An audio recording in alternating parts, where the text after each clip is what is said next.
दिलीप जी, इतना आक्रामक तेवर अपनाने की क्या जरूरत है? जो आपके कार्यकर्ताओं की हत्या का आरोप है उस पर मैं आऊंगी सर, लेकिन आप ही के कुछ बयान मैं आपको पढ़कर सुनाना चाहती हूं। आपने पहले कहा है कि बदलाव होगा और साथ ही वो आप ही सुना दीजिए। आपने जो कहा है, मैंने आपकी 3-4 बयान, बदलाव होबे, बदलो होबे, मतलब बदला भी लेंगे। राजनीति में बदला क्या चीज है सर? आप देख रहे हैं जब हिंसा का इतिहास रहा है जी, फिर ऐसे उकसाने की क्या जरूरत है? हमारे चीफ मिनिस्टर ने स्लोगन दिया था 11 में कि बदल होवे, बदला न हो, बदला होवे, बदल होवे, मतलब बदला नहीं लेंगे, बदल होगा। लेकिन आज उनसे ज्यादा बदला कौन ले रहे हैं? हमारे 132 कार्यकर्ताओं की जो मौतें हुई है, उन्हीं के कार्यकर्ता गुंडा और पुलिस के द्वारा हुआ है। मेरे ऊपर 6 बार आक्रमण, मेरा गाड़ी तोड़ा गया है। हमारे राष्ट्रीय अध्यक्ष को भी नहीं छोड़ा गया। उस दिन 4 नेताओं को चोट लगा, हमारे राष्ट्रीय नेताओं को 10-12 गाड़ियां तोड़ी गई है। 28,000 केसेस, फॉल्स केसेस, उसमें कौन सा केस नहीं है? हमारे कार्यकर्ता क्यों? हम भाजपा करते हैं इसलिए हमारे ऊपर केस डाला जाएगा। घर में रहने नहीं देंगे, घर का खाना खाने नहीं देंगे, जेल में ठोस देंगे, और 4 थाने में केस एक साथ, एक कार्यकर्ताओं के ऊपर।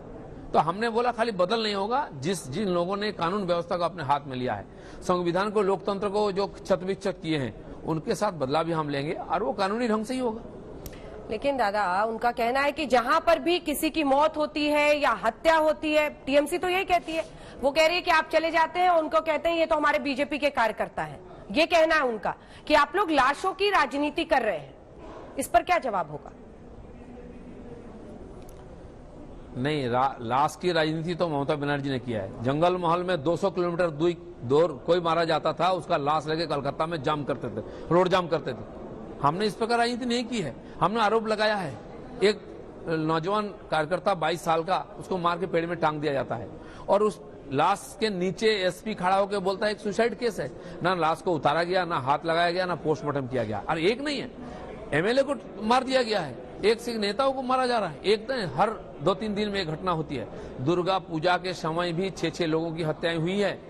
तो अगर हम आरोप लगाते हैं कि बेबुनियाद, और एक का भी सजा किसी का हत्याकारी को नहीं हुई है। हर रोज यहाँ बलात्कार और हत्याएं होती महिलाओं की, किसी पर ना तो चार्जशीट है, ना तो किसी को सजा है। इसका मतलब ये सरकार की पॉलिसी बन चुकी है, भय पैदा करके, हिंसा करके सत्ता पर काबिज रहना। आप कह रहे हैं कि सरकारी तंत्र, अफसर सब जानबूझकर बीजेपी को टारगेट करते हैं या बीजेपी को किसी न किसी तरीके से नुकसान पहुंचाते हैं। वो तो कहती है कि राज्यपाल तक बीजेपी की भाषा बोल रहे हैं। नहीं, जो बात इस यहाँ किसी को उठाने की हिम्मत नहीं है। आपका मीडिया को भी हिम्मत नहीं है। उनको उठाकर रात 12 बजे थाना में बंद कर दिया जाता है, 6 घंटा उनका पूछताछ किया जाता है बिना मतलब का। क्या इशू था? नहीं, जो अम्फान का तूफान आया उसमें 1000 करोड़ रुपया प्रधानमंत्री चीफ मिनिस्टर को दिया था, वो पैसा लूट गया, टीएमसी के जितने कार्यकर्ता का खाते में चला गया। ये विषय उठाया किसी मीडिया ने, उनके ऑफिसर को लेकर रात भर थाने में बंद करके उनको पूछताछ किया गया, कुछ नहीं है। तो इस प्रकार डराने का जो डर का वातावरण बना है, किसी ने उसका और खंडन नहीं करता, कोई आवाज नहीं उठाता है। अगर गवर्नर यहाँ आकर के, वो संविधान का प्रतिरूप है, वो इस प्रकार विषय पर उंगली उठाते हैं तो उसमें दोष क्या है? इनके पास उसका कट नहीं है। उनको व्यक्तिगत रूप से आक्रमण करते हैं, अपमानित करते हैं, उनके बारे में क्या क्या भाषा प्रयोग करते हैं, खुद ममता बनर्जी करती हैं। तो यहाँ तो मैंने सौजन्य भी नहीं है, नीति भी नहीं है, संविधान नहीं है, लोकतंत्र कुछ भी नहीं है। और इसलिए इस परिस्थिति में हम काम कर रहे हैं, तो हमारी भाषा मीठा निकलेगा ऐसे कैसे उम्मीद कर सकते हैं आप? लेकिन आप ममता बनर्जी को कई वर्षों से देख रहे होंगे दिलीप घोष जी। एक सवाल आपसे पूछती हूँ, देखिए राजनीति तो होती रहती है, लेकिन उनकी भी एक संघर्ष की राजनीति रही है। वाम दलों के गढ़ को उन्होंने किस तरह से ललकारा, चुनौती दी, सत्ता में आई, लगातार एक लोकप्रिय मुख्यमंत्री के तौर पर वहां पर रही।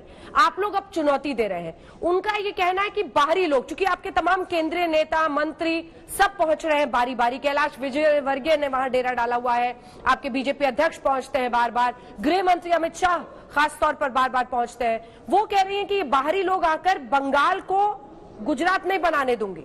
बाहरी लोग यहाँ पर आके बंगाल की फिजा खराब कर रहे हैं, हिंसा फैला रहे हैं। इस पर आपका जवाब?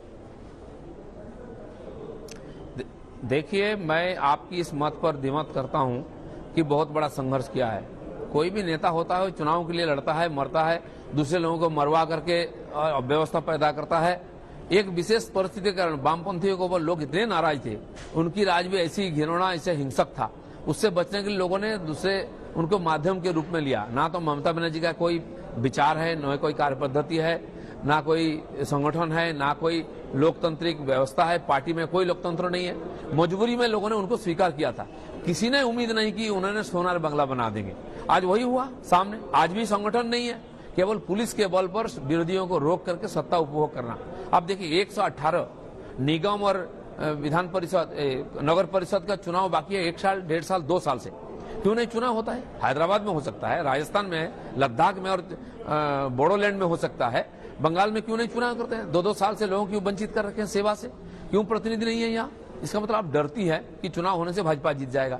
जो लोकतांत्रिक व्यवस्था को सम्मान नहीं देती है, सुरक्षा नहीं देती है, उनको क्या किया जाए? तो इस प्रकार एक राज्य में हम राजनीति कर रहे हैं और हमारा राष्ट्रीय पार्टी है, हमारे राष्ट्रीय नेता नहीं आएंगे, प्रधानमंत्री नहीं आएंगे, राष्ट्रीय अध्यक्ष नहीं आएंगे, होम मिनिस्टर नहीं आएंगे, उनको बाहर ही कहा जाएगा। और बांग्लादेश से रोहिंग्या बांग्लादेशी आ रहे हैं, घुसपैठिया मुस्लिम आ रहे हैं, वहां के अभिनेताओं को ला करके यहाँ प्रचार कराएगा लोकसभा चुनाव में। वो बाहरी नहीं है। यहाँ शाहरुख खान आकर के ब्रांड एम्बेसडर बनते हैं, वो बाहरी नहीं है क्या? प्रशांत किशोर जी यहाँ स्ट्रेटेजी मेकर हैं, वो बाहरी नहीं है क्या? बंगाल के लोगों पर जिनका भरोसा नहीं है वो इस प्रकार बोलते हैं।